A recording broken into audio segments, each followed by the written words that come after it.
what happened and what's your thought on potential severity?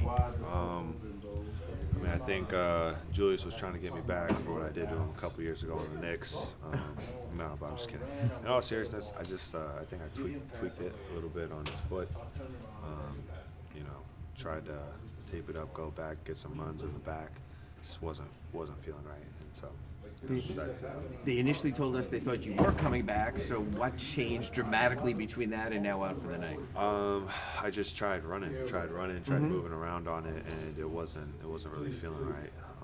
So that's what caused that decision. And now we have a back-to-back, less than 24 hours. I guess at this point, your thoughts? I got to see in the morning. These things take time to heal. Kind of like what happened last time when I had this little tweak. You really know the next day. Next day is kind of a good indicator of where you sit. From the game, soreness, stuff like that. Just get a good night's rest and see how I feel tomorrow. Cool. Appreciate it. Thank you. Sam, you guys were right there until you weren't right there. What turned? What made the difference there in the fourth? A couple stagnant plays and turnovers. And in order to be great teams, we got to keep our turnovers down. Did you feel you were getting there, and how far away do you feel you are from being there with the elite teams? I mean, we saw some in Detroit, then we saw this tough team. You're playing them again on Tuesday. How close or not do you feel you are? I think we show flashes, so we can't really dictate how close or not we are. But I think we just being more consistent, and understand that every game's not going to be the same. Understand, obviously, different personnel, and we just got to think the game more. Obviously, it was kind of the first half when you guys were close, but still the offensive output wasn't theirs totally.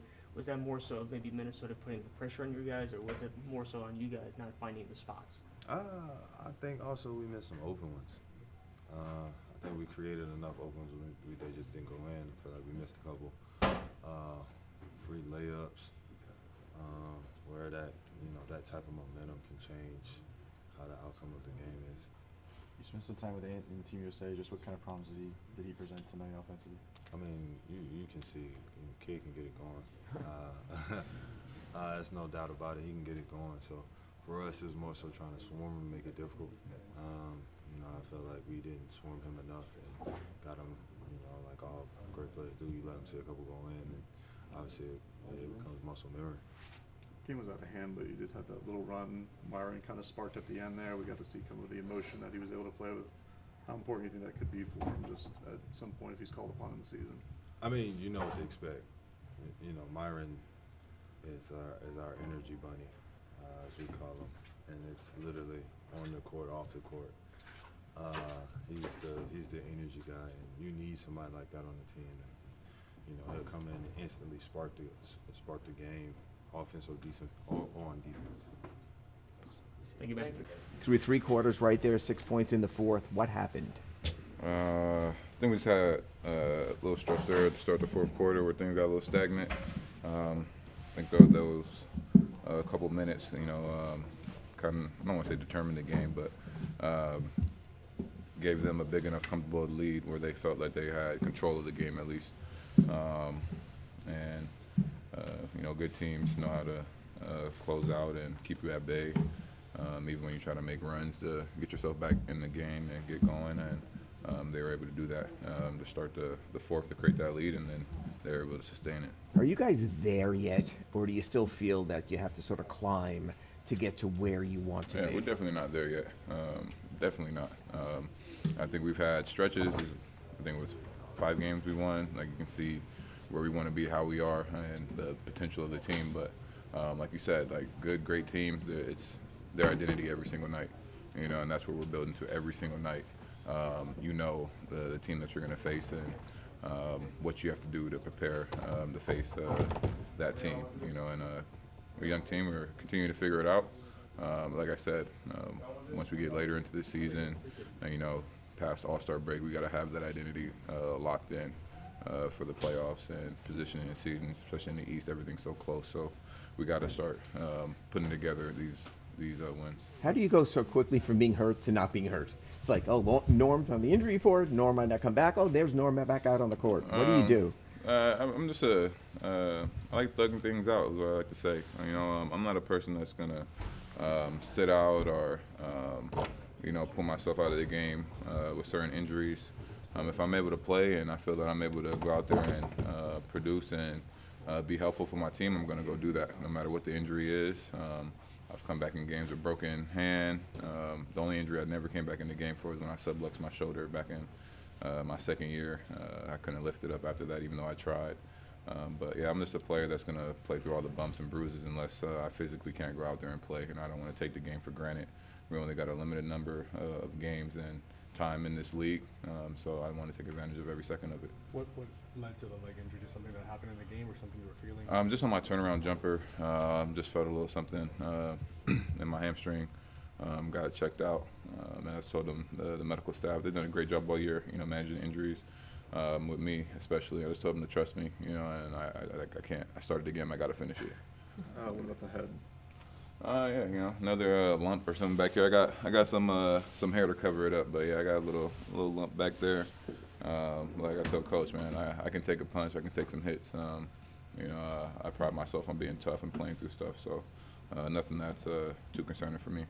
The game was a little bit out of hand, but just seeing that run, Myron Gardner, the emotion that he played with, just how beneficial can that be for a guy just building stuff and doesn't get much time during the season? Yeah, it's big time. You know, I talk to the young guys all the time, you know, just being ready for the opportunity, whatever it looks like, whether it's 2 minutes, 3 minutes, you know, go put your imprint on the game when you're a young guy, you know, trying to, you know, figure out your niche and role and get your opportunity.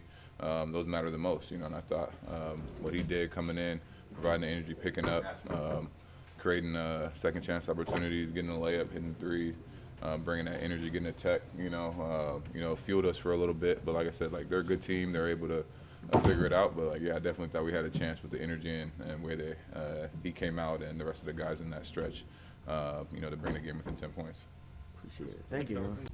Erik, what in particular did you think turned it in the fourth quarter when it had been so back and forth until that point? Yeah, I mean, there was a couple opportunities there. You know, we had when we went to the zone in the baseline, and I think it was a 6-point game there, and then it went right by our ear for a layup for Gobert, and then once it got to double digits, then we just lost our concentration, and it can happen against you know, a good team. That's what we're working on. We're getting better with it. I'm seeing a lot of progress with it, but there was that pocket that it just went 10 to 19 or 20, whatever it was, quickly, and it was 3 or 4 mistakes that just compounded one after another on both ends of the court, either turnover, not executing the way we needed to, and then having some defensive breakdowns on the other end. So it's a shame because it felt like this was going to be a possession game going down the stretch, but we'll see these guys in whatever, 3 or 4 days. The pace was a little slower than you guys have been playing, obviously. Yeah. This season. What did they do to kind of slow you guys down, or was it a matter of you guys maybe just not getting to what you want? No, a little bit of both. A little bit of both. I mean, they're pressuring up, so we didn't have as many advanced passes to that. But we knew that if we're facing their half-court defense repeatedly, that it's going to be, you know, not an impossible night. You might still have to find a way in that type of game, but there won't be that fluidity. And if it is going to be in the half court, then we need to do things with great purpose and force. You know, if they're pressing up, we need to cut harder, go to the ball harder, back cut. I think we had more opportunities to back cut. And then once we got into the paint, I think, you know, we've been making good plays in the paint. And I think they forced us into some tough shots when we got into the paint and not making the appropriate next play. But they're a good defense, and they can jam you up in the half court. But again, if you're right, if we only play that way, it's not ideally to our identity. Coach, obviously the ankle sprain there for Jaime, but in the first half, what's the initial prognosis? Is anything severe? Or we'll find out. You never know with those things until the next day. I mean, he's not walking out of here and a boot, but I don't know if that's an indication of anything. Along those same lines, just a couple of times this year that guys, I think Norm's now done it a couple of times, he gets banged up, he leaves, we get a report, he's questionable, and then you turn around and he's back out there. Yeah, I know. There was where does a this lot come of from? discussion about that on the bench. Because we're getting to know him. He trusts his body and knows his body better than anybody. He said he was good. He did pass the protocols once he came back to the locker room. So there was a lot of that going on in the second quarter, and then Jaime, and I think they made a run during that, and then we made a run back, and I was encouraged by that, to be able to just focus on the task at hand and not the in and out of guys. And then Norm was fine the rest of the way, except for when he was just getting clubbed in the head those two possessions in the fourth.